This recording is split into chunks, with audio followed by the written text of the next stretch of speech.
910. Well, inside training camp, the show live on the NFL Network currently at State Farm Stadium in Glendale today. They were there beginning at 1 o'clock today. But one of the big stories that is making a little bit of news, and Howard Balzer joins us now to kind of answer this, if this is a big deal or not. Budda Baker not practicing today. Any concern there?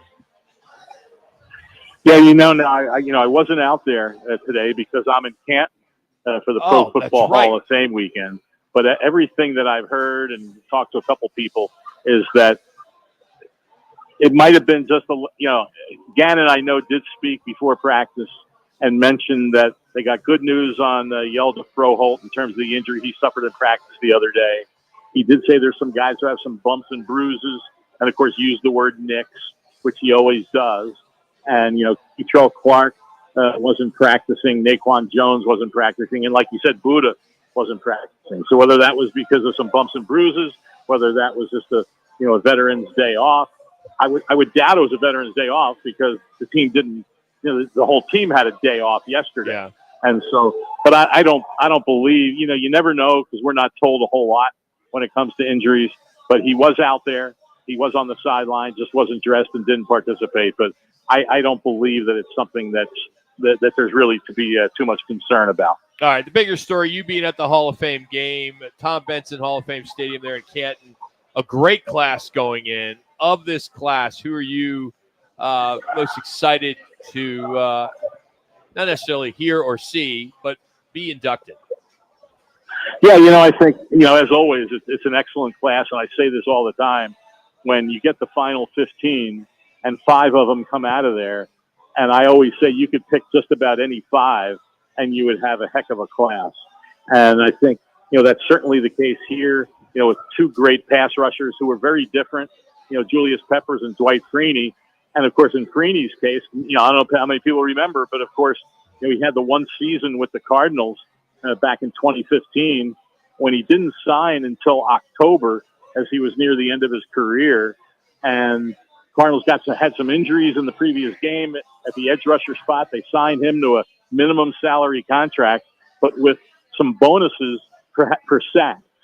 And all he did in 11 games for the Cardinals was have 8 sacks in those 11 games. Also had a sack in a playoff game that year against the Packers. So I think he made $870,000. Well, he didn't make $870 because that's prorated over the course of the rest of the season, but he made $600,000 on sack incentives. So I think he made more in his incentives than he did on his base salary for the rest of that season. So, and I'll tell you, he and Julius Peppers were so different in terms of how they went about it. Peppers 6'7", Freeney 6'1". He had to get by with that spin move and all the different things, excuse me, that he did. So, great edge rushers. You got, Andre Johnson, a tremendous wide receiver. Devin Hester going in for being such a great kick returner. Coincidentally, now in a year where the NFL's changed the kickoff return rule to try to bring that play back. And of course, Steve McMichael.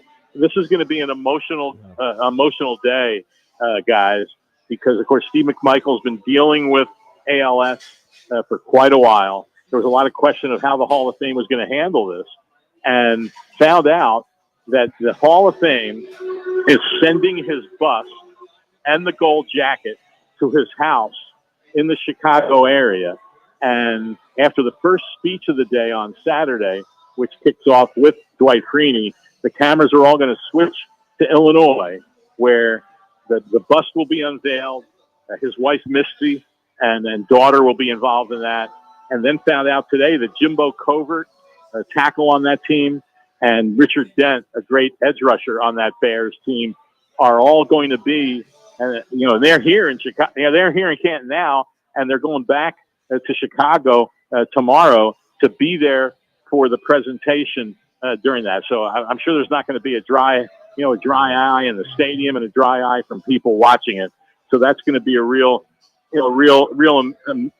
emotional moment when that happens. And his wife has been doing a lot of representing of him and all that, Misty, and she's done an amazing job. And of course, dealing dealing with this situation on a daily basis. Howard, when the Bears are so involved for so many years, you talk about Steve McMichael, Mongo as they call him for many Right. years. I mean, the stories about the Bears, I think, would oversaturate the stories of the Texans because the Oilers moved on to Nashville. That's the Oilers since it's their new franchise. But talk about that Bears defense, that 46 Bears defense, how dominant they are. I got to imagine they're in Canton. That's still somewhat the talk of the town when you talk about the Bears these days.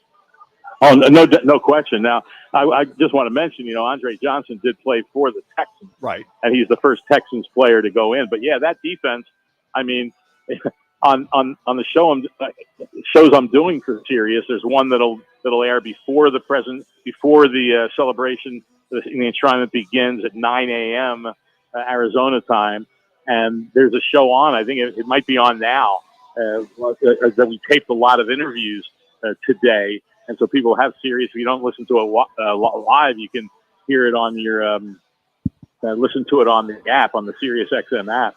But we talked to Mike Singletary. He talked about how amazing it was to play with Steve McMichael and how much he meant to that defense.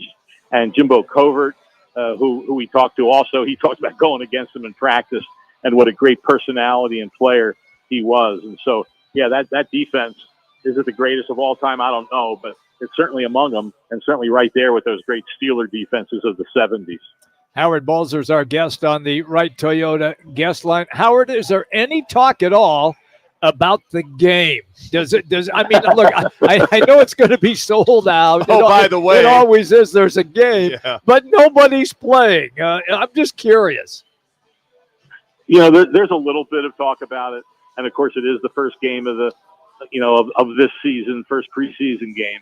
But like you said, the Texans aren't going to have any starters in there. I don't know, maybe some on defense, but not on offense. Caleb Williams won't be playing for the Bears. So, obviously there's 90 guys, maybe 91 with the international exemption. There's 91 players on these rosters. And certainly by the third or the fourth quarter, most of the guys out there will not be players that are on their respective teams when the season begins. Now, some of them might be on the practice squad, but that's about it. But then again, it is an opportunity for guys, to make, to do something and catch the coach's eye and make the bottom of the roster or be on the practice squad. Because, hey, guys, if you're on the practice squad in the NFL these days, you make over $200,000 for the season if you're on it for the whole year. So certainly there's an opportunity, but the game itself, yeah, it's great to kick off the season, and they'll introduce the Hall of Famers at halftime. But in terms of the game itself, just like the Cardinals game, a week from Saturday when they play the Saints, I have this attitude. I say it every year. You can't wait for the preseason to start in the games, and then as soon as you're about 5 minutes into it, you're going, okay, I can't wait for the regular season now. Let's get these games over with.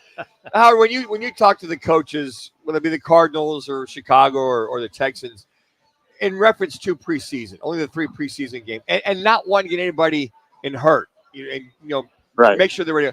What's their philosophy? What's their mantra to make sure these guys are ready to go, come out of the chute on the opening weekend?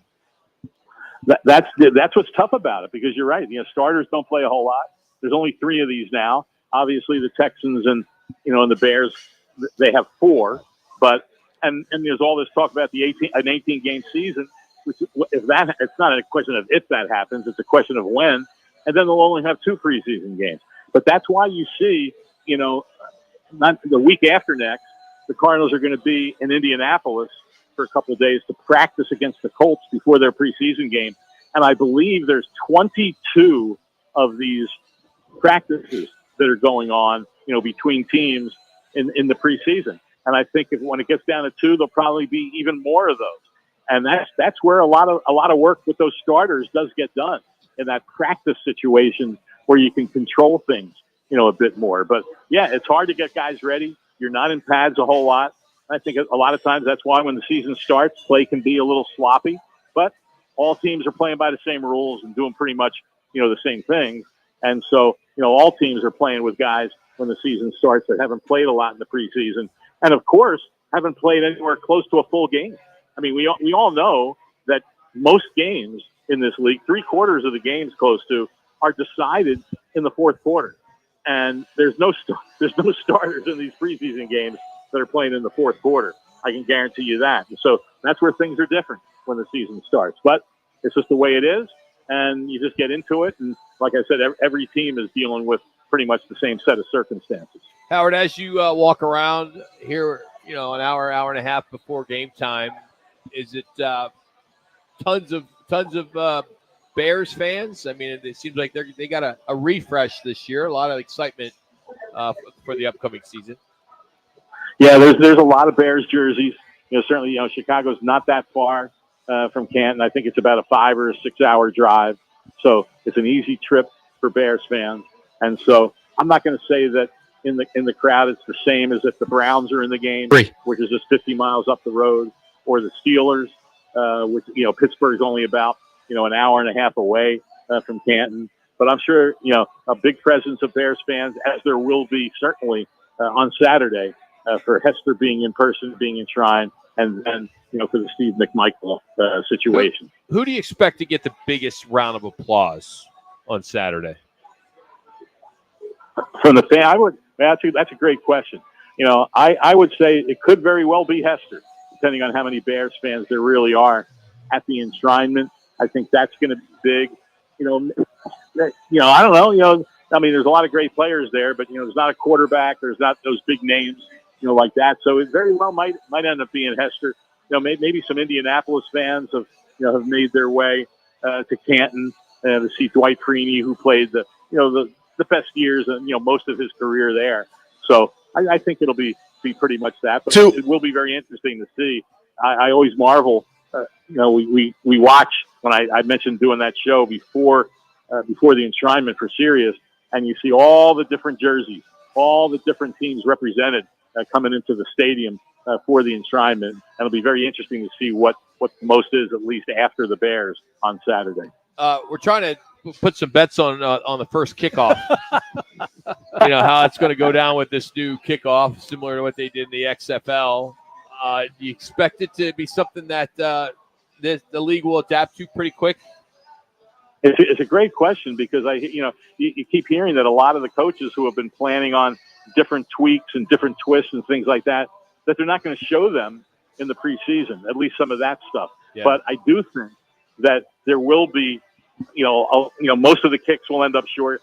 My concern with it, if it's a concern, is that there's not going to be as many returns as people think. 1 minute. Because some teams are just going to elect to kick it into the end zone because the ball comes out to the 30 if that happens instead of the 25. But why risk a return to the 40 or the 45 or even, breaking one because of the way it is now? But I think we will see in the preseason a lot of kickoffs return, and we'll start seeing how the blocking schemes are going and what teams are doing. But I don't think we're going to see much exotic because, like I said, I don't think special teams coaches want to give away any of the stuff that they're planning so other teams can see it. Howard, as we let you go, this is Disneyland for you, right? I mean, this is a weekend that you just look forward to every year. Absolutely. I lost count. I think this is around 36 times I've been here. And the last 17 or 18 since I joined Sirius and doing the shows that I'm talking about. And sometimes, guys, in all honesty, like today, we sat down with Isaac Bruce and Dick Vermeil and Julius Peppers and unbelievable players. And you have to pinch yourself at times and say, hey, these are Hall of Famers. And a lot of them are guys that I've come to know over the years, and you got to know. And so, but I always say to myself, don't get complacent about this. Don't take it for granted, because it is, such an amazing experience to be here and be around these guys, interview them, be a part of these shows.